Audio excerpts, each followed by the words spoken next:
kipaji changu, tatizo ni kipaji changu. Ndani ya amani hakuna, kwa mke wangu furaha.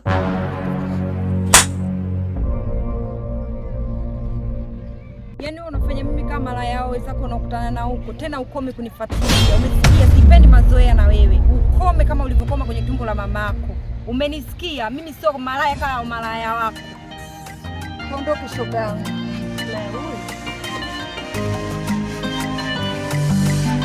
Penzi likuwa madawi, nimeliponyoa mwenyewe.